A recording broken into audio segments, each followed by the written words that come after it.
Homemaker Helen Jorg is suing her former friends, 27-year-old daycare provider Larissa Roberts and her boyfriend Paul Dukin, for the return of pictures and family heirlooms.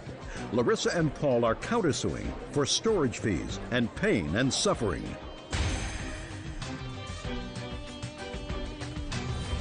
Yes, case number 202 on the calendar in the matter of Jorg versus Roberts Dukin. All eyes have been sworn in, Judge. You may be seated. Folks, have a seat. Ms. Jorg, the defendants were friends of yours, according to your complaint, and there came a time when you were being evicted from your apartment. You stored some things at their home, according to you. The storage lasted a little bit longer than anticipated. When you called and said you wanted your stuff back, they say it's gone. When did you start to store your property at the defendant's house? In March, my apartment building had gotten sold, and a new owner came out, took over. Just, let's keep it simple. March of 2003, you were being evicted. Yes. When did you have to get out of your apartment? I went to court and stuff, and I had to get out till June 16th. And where were Miss Roberts and Mr. Duncan supposed to store your things? She was over helping me, and she said that she could help me store my stuff for nothing. I was in a hard time, and she had the money to help me, that she could help me. I want you to answer my questions. Where was she supposed to store your property? In a storage shed behind her house. Is that right? It's my shed on my property. And did you move the property to your house and the storage shed, or just the storage shed? To the storage facility, because people... What do you mean the storage facility? That's where we're coming into a problem. Into a storage unit. When did you move the property from your house into a commercial storage facility? The same day. Why? Because I couldn't fit it in my shed. Did you tell her that? Yes, I did. No, she didn't. Yes, it was discussed. No, you did not. So you moved her things from your house, where you said that you would store it, and your shed, into a commercial facility the same day you got the stuff? Yes. You have the bills from the storage facility? Yes, I do. I'd like to see them.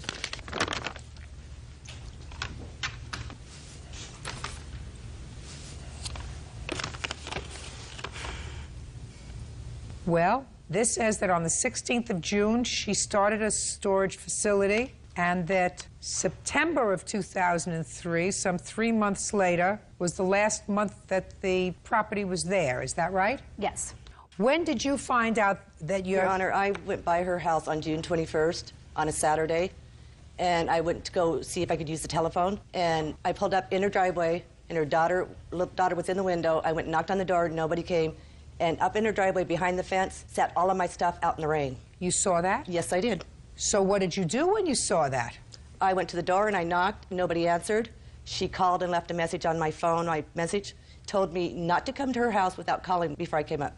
If you saw your property that was out in the rain, why I couldn't get back behind there. It was locked and she wasn't home. Just a second. You get the police and say, she has my property. It's being ruined. I want to take it, and I'll put it in a storage facility. Right. Well, I didn't have the money at that time to do it, and she offered to do it for nothing. And Michelle here knows that she was in the house that day that I knocked on the door. She may have been in the house when you knocked on the door, but what I'm saying to you is, if you say you saw your property on that day, why didn't you get your property off her property? I had no way of even hauling it, in my car. I had no way of doing it. And I tried calling her on August 2nd. Well, what did you think she was going to do with it after the 25th? She was supposed to put it in her storage unit. Every time she took stuff over there, I said, do you have enough room? Yes, we're rearranging. It'll all fit in there. Soon after she took your stuff, you knew that it wasn't in a storage shed behind her house, and it wasn't in her house. What did you do between June and September to get your stuff? She said everything was safe, put away, and it wasn't sitting out there. But you knew that that wasn't true. No, I went back by, and it was not there anymore. And I called on August 2nd. I'm not talking about August. I'm talking about June. I know, July. but August 2nd, I called to get my stuff back because I was ready to get my stuff and move it. And she wouldn't let me have it. Okay. Step up here, please. Michelle? Tell me your name. Michelle Delker. You know anything about this? Yes, I do. I'd like to hear what you know about it. I was over at Paul and Larissa's on a weekend, and she was talking to Helen, and I overheard a conversation that she was willing to help Helen with packing and moving, and she knew Helen didn't have the money to get a storage shed, and so they were going to help her out and get it for her. For how long? Until she got on her feet. What if it took 5 years? How long? How old are you? I was on for 2 weeks. Shh. How old are you? I'm 49. When was the last time you were on your feet? Just prior to, well, I lost my apartment in June, and then I got another place to live in August. Prior to losing your apartment in June, madam, what you're telling me is that you didn't have $30 a month to give to a storage unit.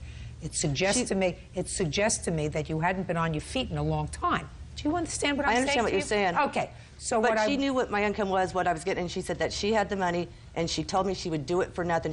She wanted to help me out because she knew I had. Would do what for nothing? Store my stuff, and she in a storage store your stuff in a storage facility. At her house. No, at her house. No. Listen to me. We're not going to play with each other. According to you, she said she knew you didn't have any money, and she was prepared to pay for the storage of your stuff because she was prepared to help you out that way. Right. Well, paying for it means in a commercial facility. She had offered that, and I told her not to do it because I wasn't sure what I was going to do with it. And then she came over one day and said she had already rented it because they were going to use it, and that if she had to, she'd put some in there. So that was after you saw your property out in her backyard, according to you, on June 25th. You can sit down now. No, she offered the storage unit and said she had went and got it before I had seen it on her property. So you knew then, Miss Jorg, that she was going to rent a storage unit to put your things in. I didn't authorize her to put it in a storage unit. What happened to her things? They were in the storage unit. Come August, her boyfriend started calling and threatening me on my answer machine. He said that he didn't want to do anything to put him back into prison. I had to change my phone number. Well, let me ask you this question. When she called for her stuff, what did you say to her? I wanted reimbursed for the storage unit. And how much was it that you wanted to be reimbursed? $300. How much did you pay for the storage unit? It was about $300, all total, because there was late fees, because I couldn't pay it on the 1st of every month. And how much of your stuff was in there? Nothing. And you're telling me that all these figures add up to $300, is that right? I do believe so. All right. When did you ask her for your property back in August? I called her August 2nd, and I called her about 11:30, and Is that true? It was her and her boyfriend that was calling. Was it around August 2nd? Yes. Okay, good. But I called her. So then I'm eliminating certain amounts of money, everything that was billed after August 1st, because you weren't entitled to $272 on August 1st. There was money added. So let's figure out what she owed you as of August 1st, if she owed you for this. Judge Judy continues in a moment. You sold Wayne the Hitachi, and he just paid the storage fees. Yep. You're a liar. Liar, liar, pants on fire. And later today, they had got mad at me because I switched babysitters, and so they called my mom and dad and told them that they needed to come get my stuff because they were kicking me out. real cases, real people. Judge Judy. Helen George says former friends Larissa Roberts and Paul Dukin won't return her belongings. Larissa and Paul claim Helen wasn't paying her storage bill. Okay. Now, at that point, she owed you maybe $138, and that is if I believed that there was nothing of yours in the storage shed. Something that I find it hard to believe, that you rented the storage shed for her and you didn't have any of your own stuff in there. But at that point, you know you $300, and you had already paid $138. You could have said, listen, go get your stuff, but I'm going to take you to small claims court and sue you for the $138. Instead, what you allowed to happen was you allowed all of her property to be gone. I sold it to a friend of hers. Your Honor. Well, just a second. That's outrageous. He paid for the storage unit. Your That's Honor. outrageous. Why didn't you just give it back to her? Couldn't get in the storage unit unless I paid it. In August? Mm-hmm. You had been paying in August, according to this bill that you gave me. As of August 5th, it was late, and they wouldn't let us in. She called you August 2nd. She never showed up for the time that she agreed to meet us to get the stuff. When did she agree to meet you? When? I can't remember exactly what date it was. Okay. What was the name of the friend who paid the storage unit? His name Wayne. was Wayne. You know that person? Yes, I do. Have you spoken to Wayne? Yes, I have, but he's in back in prison right now, and he did not buy the stuff. All right. What stuff was in here? 20 years of my life, my personal stuff, I mean, everything. Michelle helped to get some of my pictures back and a few of my stuff back. From Wayne? Yes. From Larissa. She was seeing Wayne. And Michelle's been over at Larissa's house. And For the last 2 years, no. Shh, shh.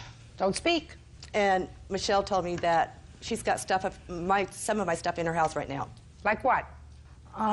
She's got TVs, kitchen stuff. No, I do not. Pictures. Were these things that were taken out of your apartment? Yes. What She kind of has pictures. televisions did you have? I had a 46-inch Hitachi. That was supposed to be in storage? Yes. It was.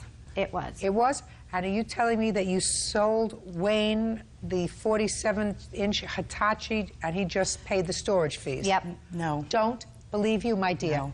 You're a liar. Everything You're a was in liar. there. Liar, liar, pants on fire. What do you do for a living? Daycare. Somebody entrusts you with their children? Yes. What a mistake. Judgment for the plaintiff in the amount of $5,000. That's all. Not your stuff. The return of your stuff. The return of your stuff, Helen. I thought she was a friend. I didn't know her anything. I find out later she intended to take my stuff all along. I was just being a friend. Friends don't do that to friends. And now the next case. All parties in the matter of Lambert versus Jones. Step forward, please. Nurse's assistant Jerry Lambert is suing her former friends, Kevin and Rhonda Jones, for stealing her DVD collection. Kevin and Rhonda are countersuing for unpaid babysitting fees and damages to their car caused by Jerry's 7-year-old daughter. Miss Lambert, you and your children needed a place to stay. You were having some difficulty, and the defendants, according to your complaint, took you into their home with your children. When you left, which I gather were not under favorable circumstances, Mr. and Mrs. Jones kept some of your DVDs. Yes, ma'am. And that's what you're suing for the return of these DVDs. Mr. and Mrs. Jones acknowledge that they have the DVDs, but they say in their counterclaim that you owe them for some babysitting fees and some damage that your little girl did to one of their cars. How do you know them? Well, they've been friends of mine for over the last few years. How many is a few? About 7. And why did you need a place to stay? Because I moved back from where I used to live in Independence, Kansas for my brothers and stayed over there at their house, and they said I could move in and stay with them until I found another place to live. Did you call them and tell them that you wanted to move back to town? They called me at my brother's house. To say what? That they wished that I would move back to town, and they missed seeing me and the kids. Is that right? Yes. And you invited her to come to your home? Yes. That was very nice of them, right? Right. When did you arrive at their home? The 28th of April. And when did you leave their home? The 19th of May. Why? Because I had gone to work and they had got mad at me because I switched babysitters from having Rhonda watch my kids to a different babysitter. And so they called my mom and dad and told them that they needed to come get my stuff because they were kicking me out. And why did you switch babysitters? Because my kids were getting yelled and screamed at their house. They weren't being able to go outside or nothing like that. Now, you arrived there on April 28th. When did you start working? About the following week after that. So the first week in May. Mm-hmm. So you were working about 2.5 weeks. Uh-huh. That's the babysitting that you are requesting? Yes. Did you have an arrangement with her with regard to babysitting fees? Yes, I did. And what was that arrangement? That she would watch my kids while I was at work. And how much were you supposed to pay her? She never told me. Did you ask her? No, I didn't. Did you think you had to pay her something? Yeah. Well, how much were you planning on paying her? It just depends on how much she was charging me. How much are you paying the current babysitter for watching your children? It just depends on how much she asked me for, because she's a friend of the family's. Well, how much did she ask you for last week? Last week I gave her $70. And the week before? I get paid every 2 weeks, so 2 weeks before that, how much did you give her? $70. So you give her $70 every 2 weeks. Yeah. What are your hours of work? Anywhere from 2 in the afternoon till 10 at night. So when somebody babysits for your children, they really are feeding them and putting them to bed, doing their homework with them. Is that right? Yes. Okay. Now, what arrangement did you have with Miss Lampert with regard to payment for babysitting? Oh, I was charging her $1 an hour per kid. Is that what you arranged with her, is my question, not what you were charging. So be very careful what you say to me, Miss Jones. Very careful. Real cases, real people. Judge Judy. Jerry Lambert says former friends Kevin and Rhonda Jones won't return her DVD collection.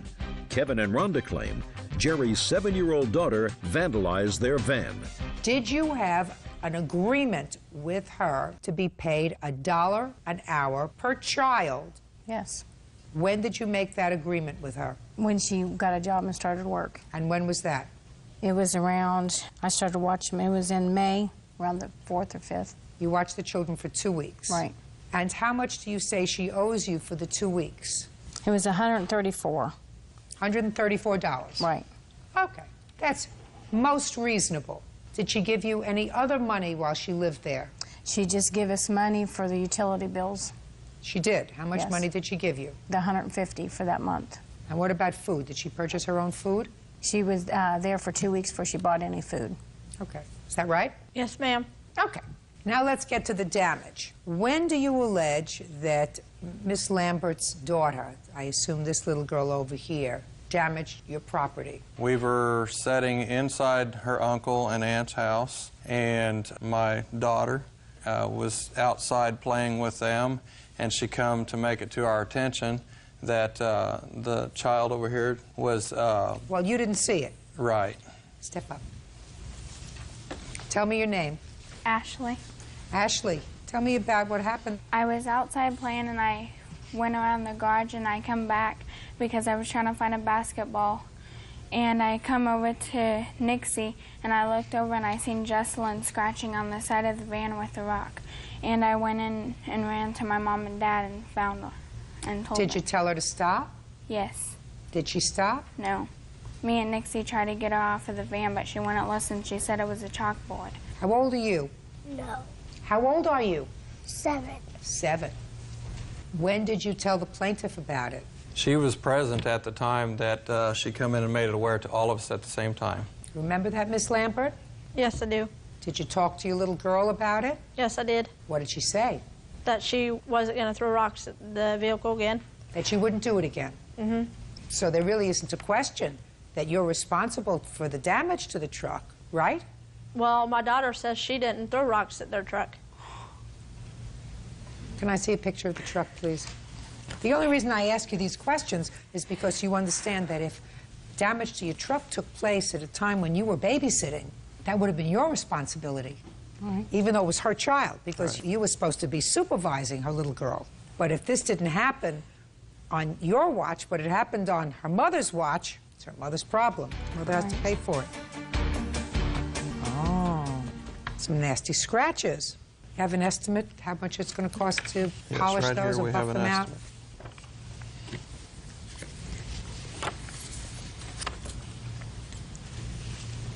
Have you had the car fixed? No. Okay. You're not friends anymore, I assume. No. Why not? I just don't want to be friends with people like them anymore. They sounded like very nice people to me. Well, you don't know them as quite as well as I do. Well, they were really nice people. They invited you to come home and live with them. They said you could stay with them until you got on your feet. They opened their home to you. They provided you and your 3 children with food. Sounds to me like they're very nice people. In any event, you owe her $134 for babysitting, and I'm awarding them an additional $800 to have the car painted for a total of $934. Judgment for the defendant on the counterclaim. The plaintiff gets her DVDs back. Okay. Yes. Thank you. Thank you. Excuse me, you may step out. This is case number 211 on the calendar in the matter of Snow versus Dean. Parties have been sworn in. You may be seated. Ma'am, have a seat, please. Miss Snow, you, according to your papers, were having an affair with Mr. Dean prior to and during the separation that he had with his wife. Yes, ma'am.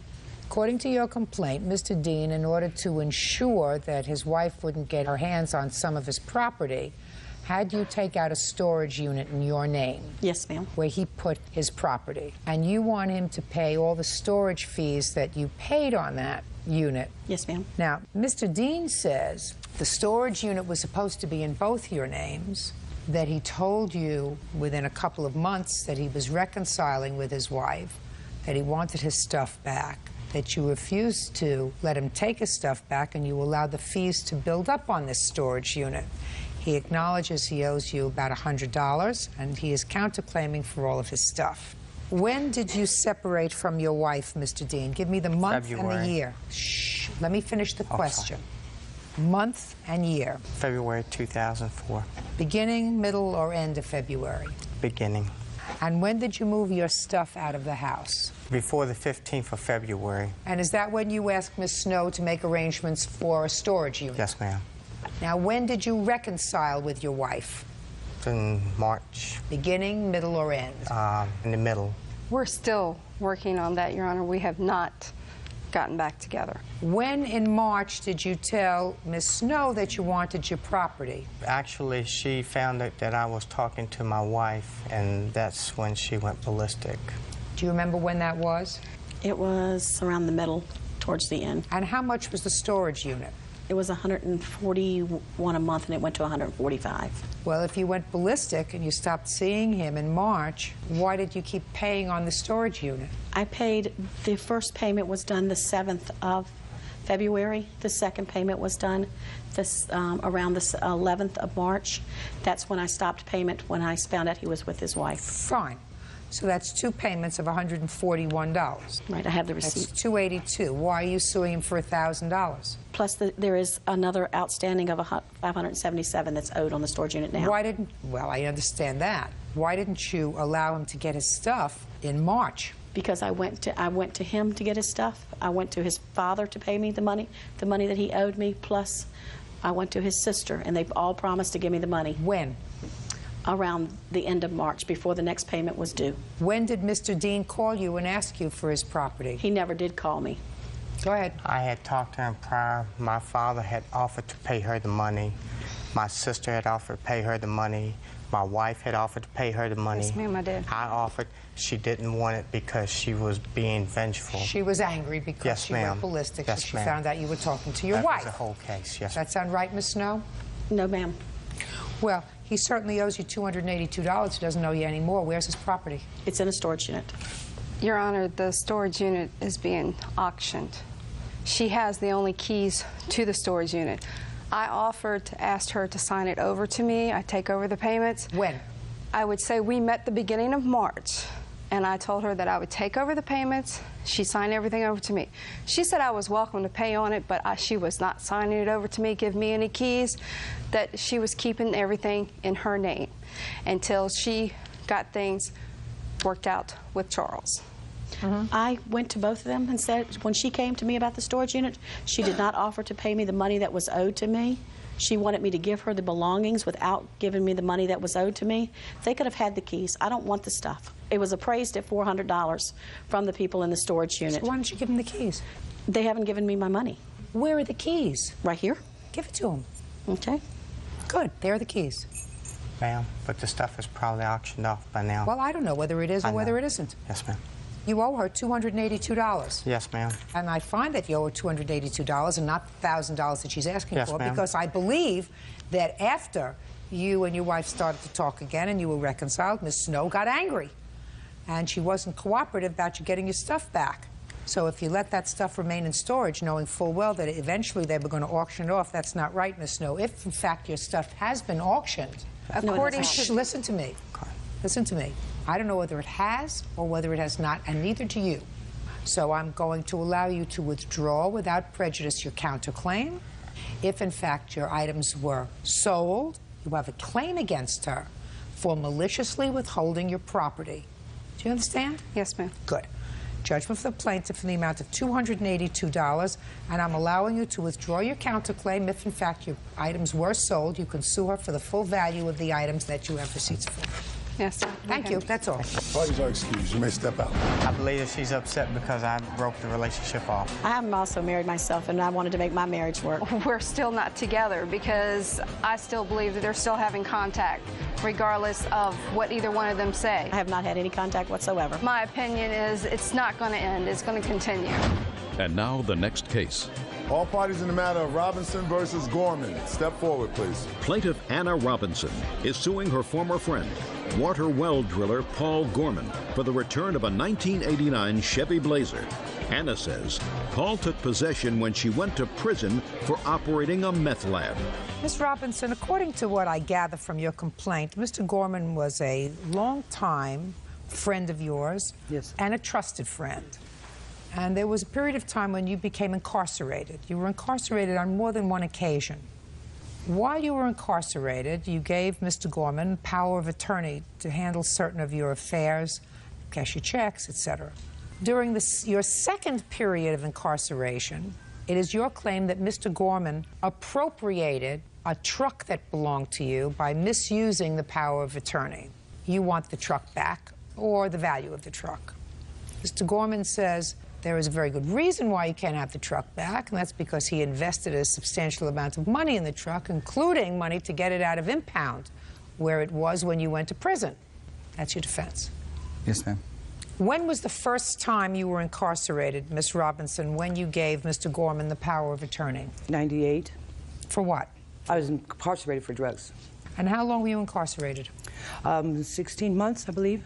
And when was the next time you were incarcerated? July 12th of 2002. And how long were you incarcerated? For 3 years. And that was for drugs also? Yes. When you were incarcerated in July of 2002, you had a truck? Yes, ma'am. What year truck did you have? 1989 Chevy Blazer. And where was the truck when you were incarcerated? I was driving the truck and it went to impound. You were driving the truck at the time of your arrest? Yes. Were you transporting drugs in the truck at the time of your arrest? Yes. Judge Judy continues in a moment. Why were they so nice to you? We've been best friends for years. We've always helped each other out. So why would you think that they would do something that's so sinister, according to you, stealing your property? And later today. About 8 months in the relationship, Mrs. Frilling told me she had feelings for another female. I called her and I told her if she don't come get her belongings, I'm gonna throw them out. Real cases, real people. Judge Judy. Anna Robinson says when she went to jail, former friend Paul Gorman took possession of her Chevy Blazer.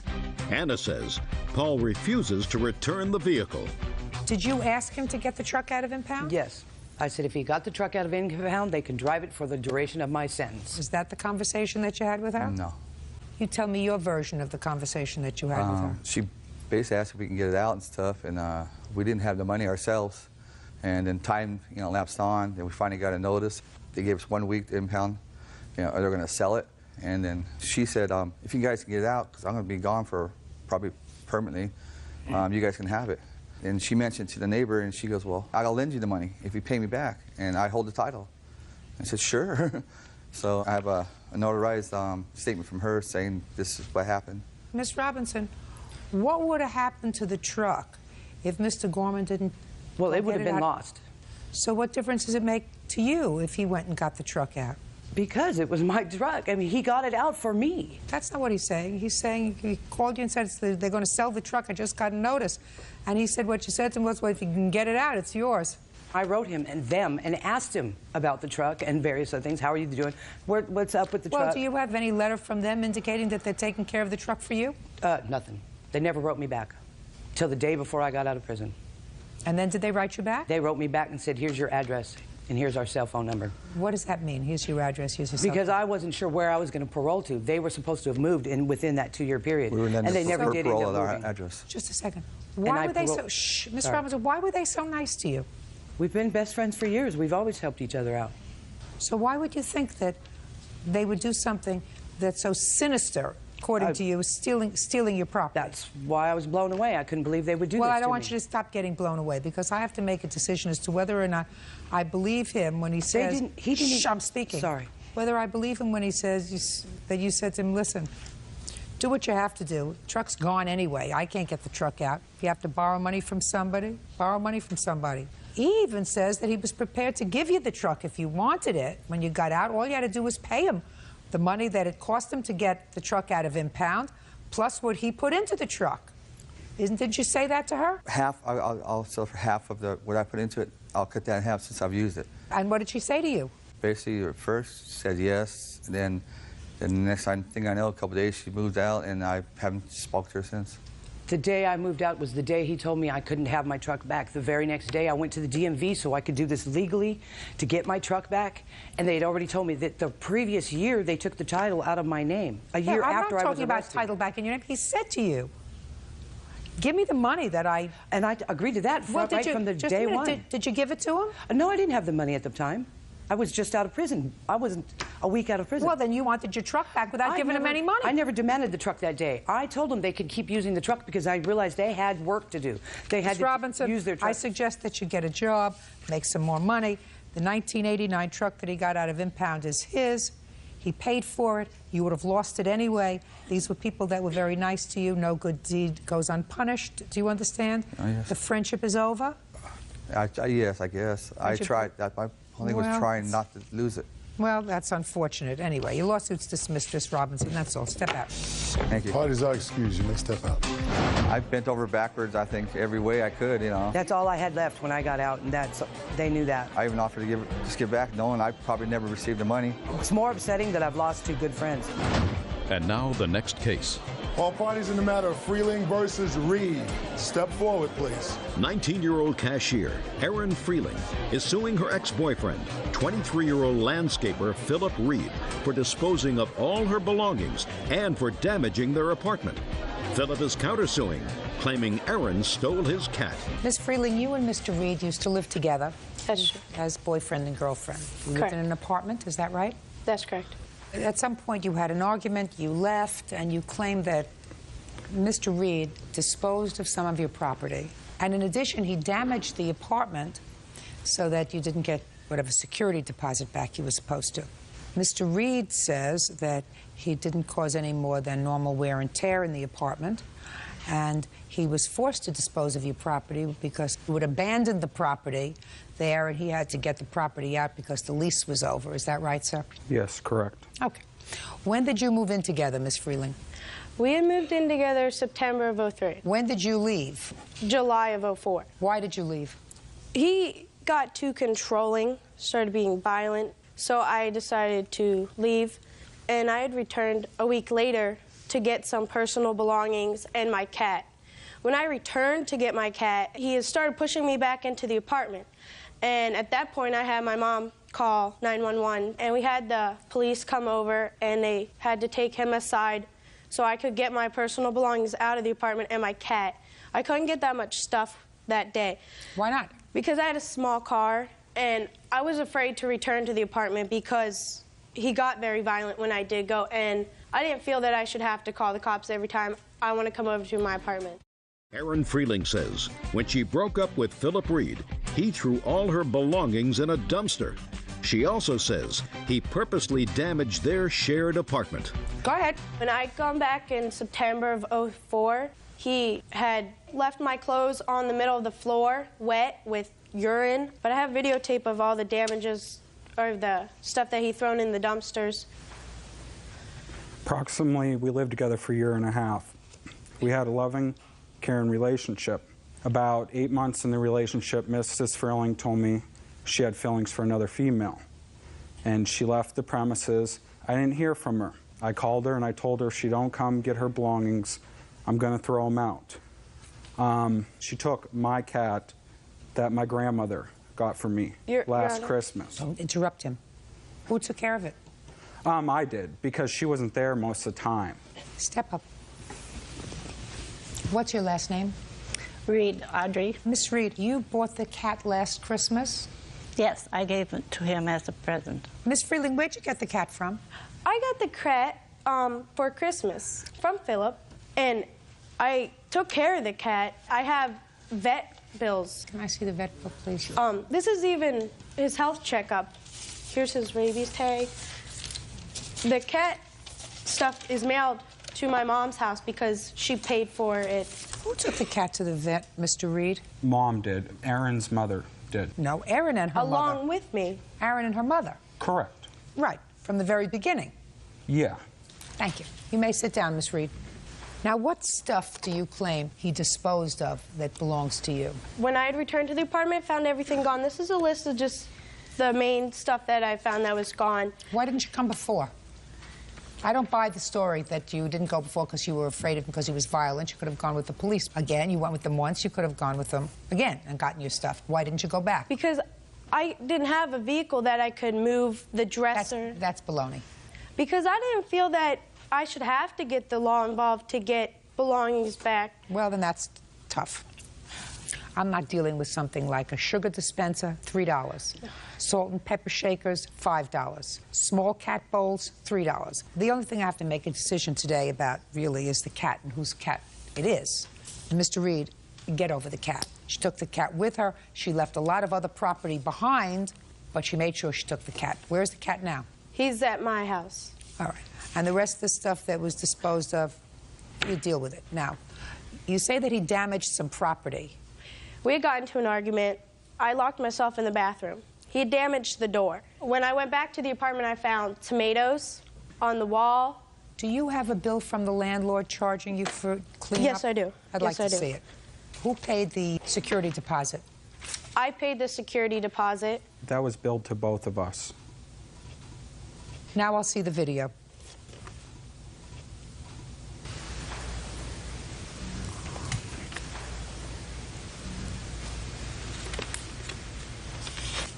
This is what we found dumpster diving. Here's where he threw most of his stuff. Notice, huh? Pretty good, huh? There's tomato stains on the carpet. Spot on the carpet. This is the doorknob that he broke trying to get into the bathroom when I locked myself in the bathroom. She says she locked herself in the bathroom and you knocked the door. Is that true? No, I'm not a violent person. Your Honor, in any event, that was in January and you lived with him until July, is that right? Yes. Okay. And another thing is, she came a week before the lease was even up. Like a week. How come she couldn't confront me and say, hey, I'll pay half of it? Like a couple... I have no idea. Listen, I'm not Dear Abby. All right. I mean, the whole thing is very irritating. Yeah. You know, two children playing house, and then things go wrong, and then you annoy the courts by asking them to get involved in who belongs to two placemats and a salt and pepper shaker. If you can't play house like adults, don't play house. Half of $490 is $245, which is left due and owing by each of you to the landlord. The apartment wasn't left in such bad condition. I'm speaking. The apartment wasn't left in such bad condition. The cat belongs to you. Get a judgment for $245. That's all. You may step out. Your Honor, this is case number 535 on the calendar in the matter of Hawkins versus Barker. Parties have been sworn in, Judge. You may be seated. Gentlemen, have a seat, please. Do you see that water jug, Bird? Yep. You have one of those? Yeah. Did you ever? Yeah. Did you ever put coins in it? Yep. Must be a guy thing. My husband's been collecting that stuff. You collect that stuff. You collect that stuff. Do you collect coins in that? I don't know any women who collect coins in that thing. Neither do I. You know? They put bills in a bank. They put bills in a bank. Okay. Mr. Hawkins, this is the theory of your case. Mrs. Barker is your landlord. Yes, ma'am. And you had some trouble with a window in your house, in your apartment. You called her, and she said, well, my son will come over and take care of it. Yes. In order for him to do that at some point, you had to leave the alarm off, which you did do. Yes, ma'am. And when you came home, this jar that had been, a jar similar to this one, that had been filled with coins that you were collecting over the years that had thousands of dollars in it, was gone. Yes, ma'am. And you believe that Mrs. Barker and/or her son is responsible for your missing property. Yes, ma'am. How long have you been living in your current apartment, sir? 10 years. You live alone? Yes, at one point, yes. I mean, yes, I do. Have you always lived alone? No, ma'am. Who else did you live with? My son stayed with me for a couple years. Until when? Until sometime early August. And what happened at that time? Well, he wasn't following directions, and he had reached 18. And so you kicked him out? Yes, ma'am. Okay. Since August, has he been back to the house? No, ma'am. When did this incident happen with your money jar? August 26th, ma'am, of 2004. And what date in August did your son leave? It was sometime around the beginning, like maybe about the 5th or the 6th, somewhere in there. When he left on the 5th of August, did you change the locks? No, ma'am. You found a broken window. On what date? August 20th. Is that the date you notified Miss Barker? Yes, ma'am. What date were you told by Mrs. Barker's son that he would fix it? He came over on August 20th. He said that he was leaving town and he wouldn't be back until Sunday, so he couldn't do anything about it. Okay. So what did you do? Well, I said, okay. I was actually leaving town also. Now, you came back when? I came back on the 22nd, that Sunday. Your money jar was still there? Yes, ma'am. Where did you keep it? I kept it in a corner. It's like a corner in my living room. When did you find it was missing? On August 26th, when I arrived home from work. When did Mr. Williams fix your window? He fixed it on August 26th. Stand up next to your mother, please.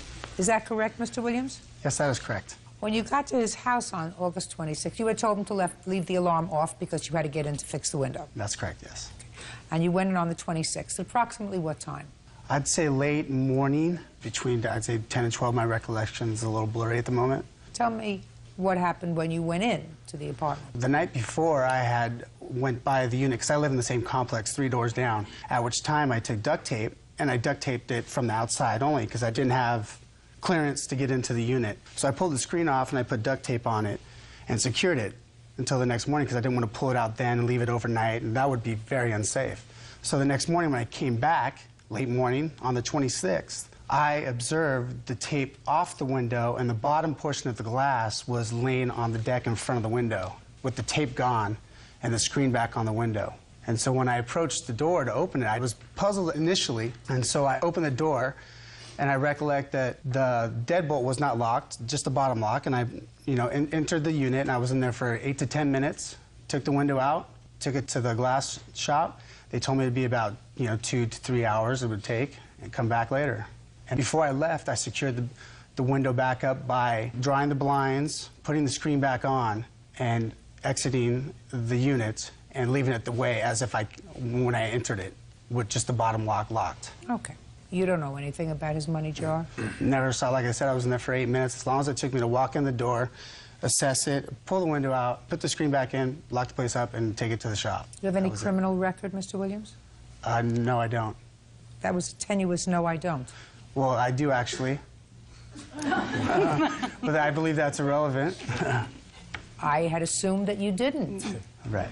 I had assumed that you didn't, but now that you tell me that you did, you have a conviction for anything? I don't recall what my conviction was. It was years ago, but I don't think that's real. 6, 7 years ago. How old are you now? 33. Since then, nothing? Nothing. Okay. Well, that's an honest answer. Right. Good. Now, Mr. Hawkins, you're going to have to explain to me what proof you have that Mr. Williams and or his mother, who was the manager of the property, should be responsible for the loss of your money jar. Like I said, he told me to turn off the alarm. The other thing is... well, he had to turn off the alarm or give him the code. Yes. Because otherwise he couldn't get into your unit. Exactly. You could have stayed home from work. Yes. And said, I'm not turning off the alarm, I'm going to stay home from work, and I'll let you in. Well, on Monday and Tuesday, when I was home, because he actually told me on Monday that he was coming to fix the window, and I didn't hear anything from him. So I went to work, and he called me on my cell phone at work on Wednesday. So you spoke to him? Yes. You could have said, I'm not going to be home. Wait until next Monday. I'll take the day off, and you can come and fix the window. You didn't have to turn the alarm off. No, you're right. Who was this? This is my witness, Jim. We had to move the sparkless bottle because he cleans carpets, and just saying that it had to take a big person to actually move that. I believe that it had to take a big person. So he's your friend? Yes, ma'am. Do you have other friends in the building? No, ma'am. He doesn't live in my building. Do you have any friends in the building after 10 years? No. None? You have no friends at all? Yes, I have friends. Yes, ma'am. Judge Judy continues in a moment. The most remote thing in my mind would be that I would ask one of my children if they came in and took my property. That wouldn't even enter my mind, sir. And later today. Started with my wife's car. Her car caught on fire, which then involved the house. Real cases, real people. Judge Judy. Brian Hawkins says his landlord, Debbie Barker, owes for a water jug full of money that was stolen from his apartment. Debbie says Brian should talk to his son. Now let's get to your son. Your son left at around the same time. Did you ask your son about your money jar? Yes, I did. Why would you ask your son about your money jar? Because I don't have any enemies or anything. So I went to his mom's house where he was staying. When did you go to his mom's house?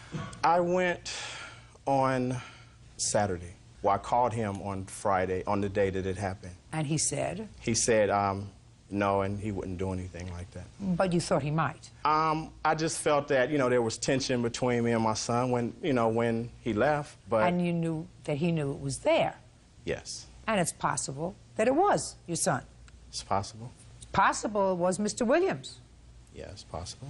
But Mr. Williams would really have to be pretty stupid to steal your money, knowing that he lives in the complex and knowing that you know that he was going to be in your apartment that day. Yes, ma'am. So he'd have to be a fool. He doesn't strike me as being a fool. Mr. Hawkins. Yes, ma'am. I was going to suggest to you that you got to keep your money in a bank.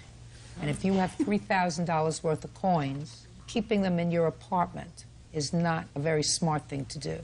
Now, I assume you reported this matter to the police. Yes, ma'am. And when you reported the matter to the police, you indicated that the perpetrator of this crime was unknown to you. Yes. It's unknown to me as well. So what you're suggesting is that I hold the defendants responsible because they were in some way negligent. Yes. But I don't find that they were negligent, sir. I think that you had certain options, and one of your options was that you could have said, I will be home. We will fix a time when you can come in and fix the window, but I'm not turning the alarm off for several hours because you're not going to be here for a period of time when the alarm is off because you've got to take the window to have it fixed. But isn't it as a manager or, you take some responsibility because, when you enter someone's apartment, you're liable for, any wrongdoing? He's not liable for someone else's wrongdoing, sir. He's not, Mr. Hawkins. Mr. Williams nor his mother are responsible if your son stole your money jar. Yes, you're absolutely right. Right. But and we don't know whether that's true or not, whether it was your son, maybe it was your son and some of his friends, maybe it was some of your son's friends. You don't know that. Can I say an interesting fact? When he returned home later that evening, he was upset, and he asked me how come I didn't deadbolt the lock. And it was really puzzling to me because I told him the policy usually with a manager is usually when you enter a unit, you leave it the same way when you exit. So when I entered the unit, that deadbolt was not locked. And he said, oh, I always deadbolted. I always deadbolt. And I said, Brian, the deadbolt was not locked. And that's the reason why I didn't deadbolt it when I exited after completion of the job. And he furthermore asked me if I played his Nintendo game. And he said, yeah, the Nintendo game was out, the remotes were out, it was left on. There was a game in it. Is that right, sir? No, it was actually pulled out of the, I have an entertainment stand. And it was actually pulled out with some other items. So you mean the person who came in that stole your money jar also played your Nintendo? Well, they were intending to take it. Either they were intending to take it or they were playing with it. Was there a game in it? No, there wasn't no game in it. He told me there was a game in it that wasn't in it prior. And I remember specifically him saying that the remotes were out and the power on the unit was on. And Is that he right, left sir? it off. The power was on because they pulled it out. They pulled it out. That and some other things were packed up right in front of the Nintendo. You mean some other things that somebody was trying to burglarize? Well, it was my PlayStation, some games, and some DVDs. Mr. Williams certainly had more than enough time if he wanted to take that property in order to do it, right? I guess that they forgot it. No. No. I would look elsewhere, Mr. Hawkins. I don't think these people are responsible for your loss at all. May I make a comment? When Brian initially made the phone call to me to let me know that the window was broken, I questioned how it got broken. No, ma'am. And he informed me he thought it was his son trying to break in. No, ma'am. No, that I his didn't. son had tried several times in the past. No, ma'am. And I said, well, gee, Brian, if you or your son broke the window, I'm not responsible to repair it. That's something that you need to repair. And then he changed his whole story that he wasn't sure if it was his son or not. No, ma'am. That's not true. Well, That's some of not your true. conduct, Mr. Hawkins, afterwards suggests that she may be telling the truth because certainly if my house was burglarized, I would not call one of my children to find out if they were the perpetrators. No, Listen to me very carefully. If my house was missing items and it was clear that my house was the subject of a burglary, the most remote thing in my mind would be that I would ask one of my children if they came in and took my property. That wouldn't even enter my mind, sir, but it entered your mind. Real cases, real people. Judge Judy. Brian Hawkins says his landlord, Debbie Barker, owes for a water jug full of money that was stolen from his apartment. Debbie says Brian should talk to his son. Now, you not only called your son, according to you, you went to his mother's house? Yes, ma'am. To look for the property? I wouldn't think, would not dawn on me that that's the place that I would look. That was... So you thought about it. So what Miss Barker says when she says to me that you thought your son may have tried to get into the house, is supported by what you did after you found your house burglarized. No, ma'am. Well, it is, sir. That's That's what I find, sir. They are not responsible. Look elsewhere. Your case is dismissed. Thank you, Your Parties Honor. are excused. You may step out. I was taken aback because, you know, prior to this, there was a friendship, kind of, you know, neighborly friendship. I really don't have Arfa. She's been a nice owner, And I was taken aback by it. her son, you know, I hope that they didn't take it personal. Brian's been there. I've owned the building for 8 years, and he's been a great tenant. And he had some problems with his son. You know, sometimes we all have problems with our children. I just hope that things can remain the way that they were, because they have been good people to me. Judge Judy is the best. She's very fair. And now the next case. All parties in the matter of Clark versus Beaver. Step forward, please. Registered nurse Lori Clark is suing the father of her son's bandmate, communications consultant David Beaver, for the cost of musical equipment. Lori says her son's equipment was damaged in a fire at David's home. Mrs. Clark, your son and the defendant's son are in a band together. Your son had some music equipment that he had brought over to Mr. Beaver's home. Mr. Beaver's home was destroyed by fire. I'm sorry. Thank you. I don't think it was an intentional fire. No. It was an accident. And according to you, your son's music equipment was destroyed. And you want Mr. Beaver to pay for that. Step up, sir. Tell me your name. Zachary Clark. Zachary, when did you bring this music equipment to the Beaver home? Right when we started. Give me a month. November, maybe, I don't know. Okay. Let's say November. And who did you speak to before you brought it over there? Ben. Who's that? His son. How old are you? 20. Is Ben the person that you're in the band with? Yeah. And tell me about the conversation that you had with Ben. Step up, Ben.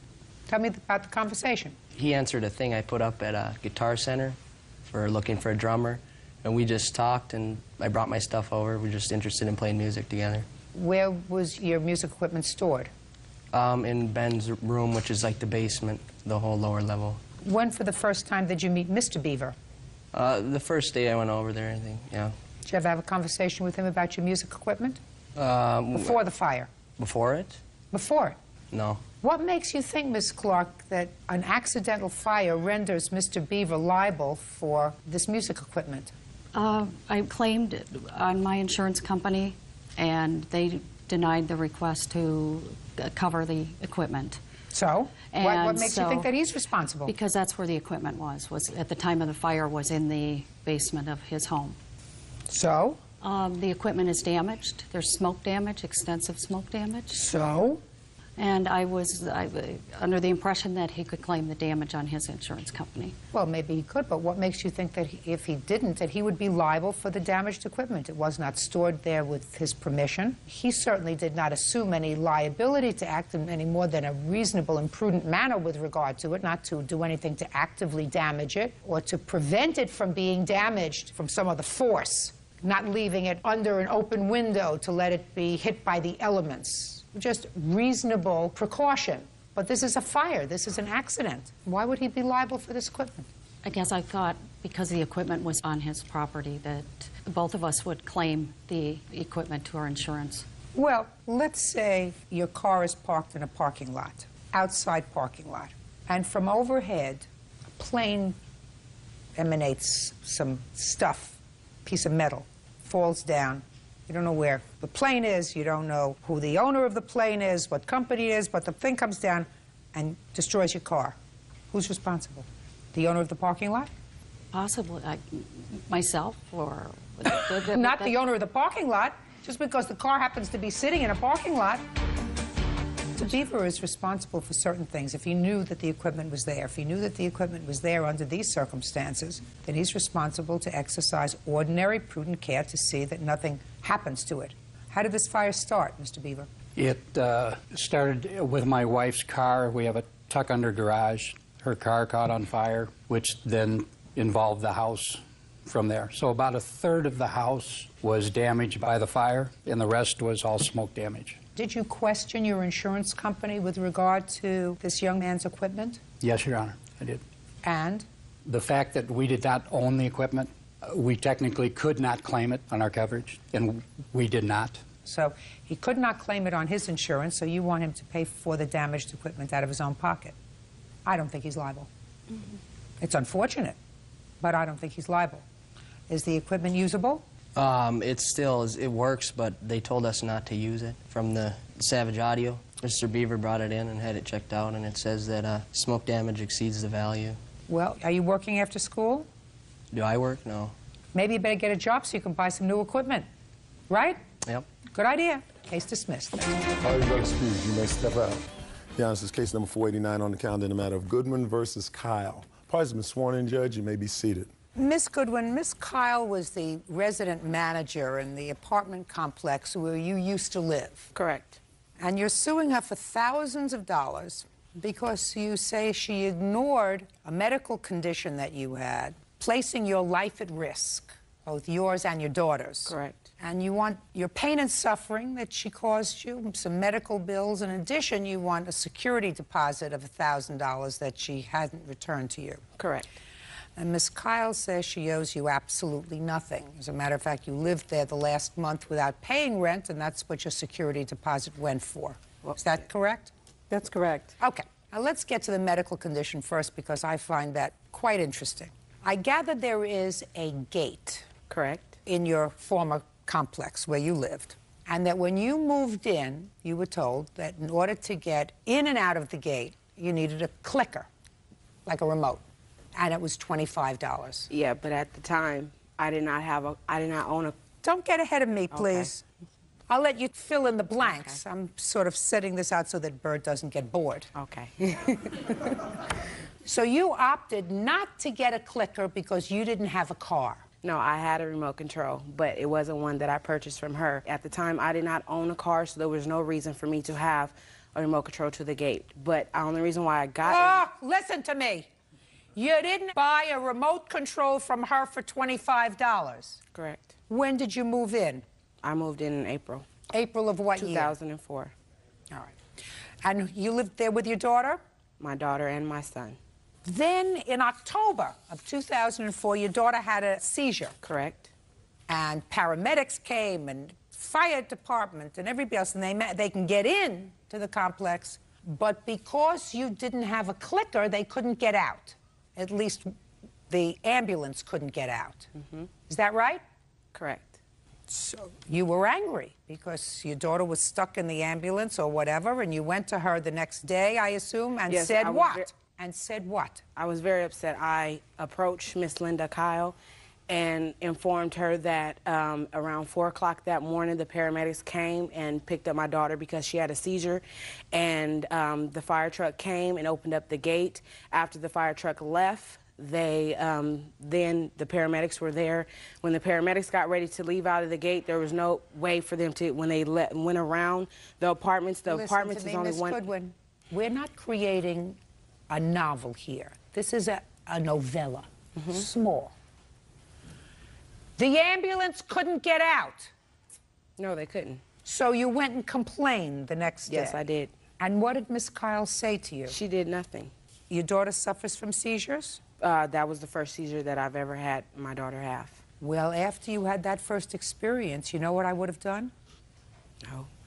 I would have bought a clicker. Okay. You chose not to do that. And then a month later, you had an asthma attack. Correct. And you still didn't have a clicker. Exactly, but that has nothing to do with the paramedics. The paramedics should be able to get out of that gate at all times. The only one that has a code is the fire truck. Once the fire truck leaves, there's nothing that the paramedics can do. The night that I had that asthma attack, there was no way for them. They saved my life. I was hospitalized for 3 days because of that. And the first time, she did nothing. What I don't understand is why you didn't buy a clicker. Why I didn't? Because I didn't have a car. There was no need for me. After someone stole it inside the apartment. Listen to me. There was a need because a month before, your daughter had a serious incident, according to you. And had you had a clicker at that point, you would have gone out in the ambulance with your daughter, gone like this, and the gate would have gone up. Well, at the time, when a 2-year-old is sitting there having a seizure, that remote control does not mean anything to me. That is my 2-year-old daughter. That's the only daughter that I have. That remote control... I want to tell you something. You're not making sense to me. You're not making sense to me. The remote control, okay, the remote control is a big thing to me, okay? It is. But when it comes to the fire truck and the paramedics, that has nothing to do with me having a remote control to the gate. That has nothing to do with it at all, period. I could have lost my life in that paramedics. That's why I'm so upset. Listen to me, madam. What I don't understand is your daughter had a seizure in October. The paramedics had a problem getting out of your gate. Now you know that your daughter is subject to seizures. I would have said to myself, I have a 2-year-old child. I'm not going to be put in a situation where this can ever happen to me again. Here's $25, give me a clicker. I'm going to keep it in my house in case I ever have that kind of problem again. That's the way you protect your child. Why would you blame that on somebody else? Well, it's a lot when it comes to Miss Linda. We're not talking about Miss Linda. I'm talking about you being a responsible parent. Yes, you now have I'm a very child that you responsible when it know comes is to my subject to seizures, who may in the future have that kind of an emergency. And just as you would go and get the medicine for your child that the doctor gave you, you would want to ensure that if an ambulance had to be called again, you would be able to get the ambulance in and out. I mean, if you disapprove of the way this apartment complex is run, you have a choice. You can move. Correct. That's your choice. But to stay there after your 2-year-old has had a seizure without the ability to get her out in case of an emergency is very, very irresponsible. Well, I thought she was going to fix the problem after I approached her with it. What made you think that? Because she's the manager of the apartments. And No, you what would did think she say to you that led you to believe that she was going to fix it? She told me they had a code to the gate. And they don't have a code to that gate because we sat out there for 30 minutes. When I had my asthma attack, they went knocking on people's doors at 4 o'clock in the morning to get me out. Just a second. Let me ask you a question. They were knocking on people's doors, the paramedics? Correct. What did they want when they were knocking on people's doors? They wanted to get out of the gate. They wanted a remote control to get out of the gate. Judge Judy continues in a moment.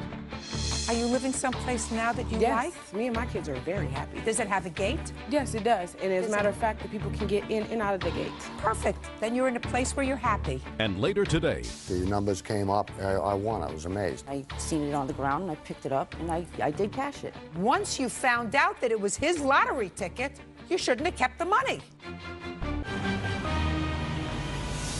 real cases, real people. Judge Judy.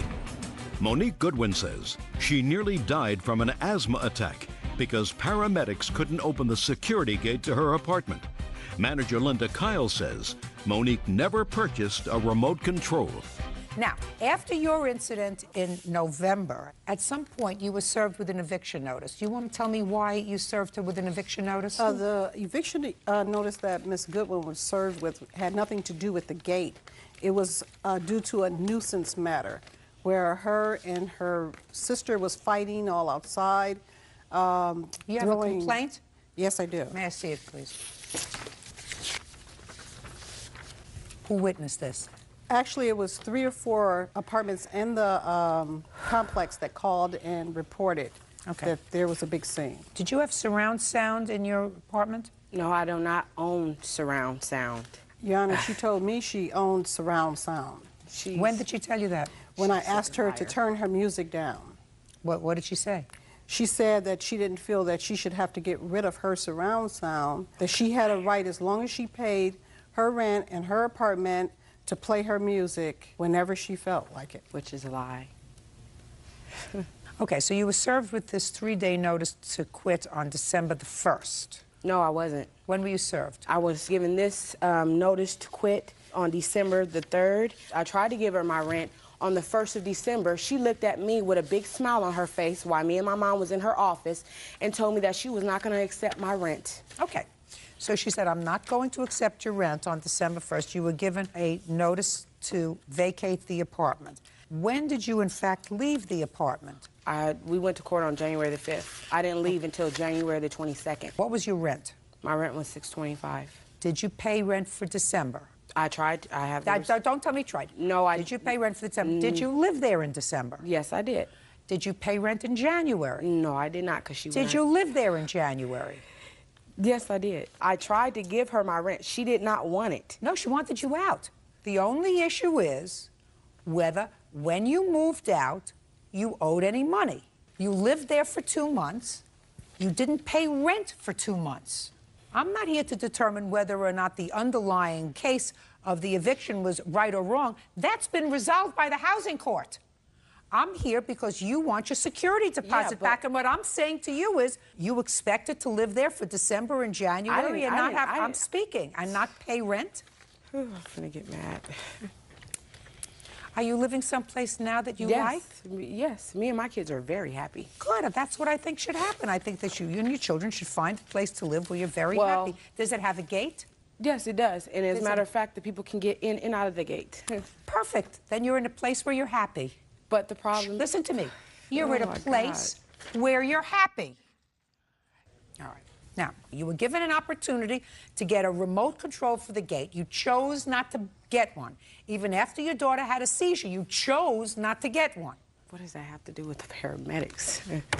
I don't understand that. Miss Goodwin, listen, there are no free rides. Yeah, but this is the receipt that I tried to give her my rent money. But she would not take it from me. You just paid it with your security deposit, that's all. Parties are excused. You may step out.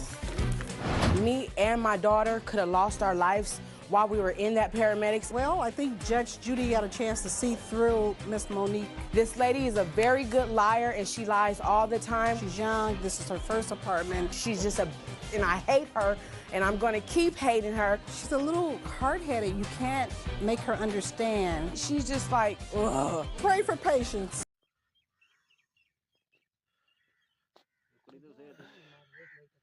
Huh?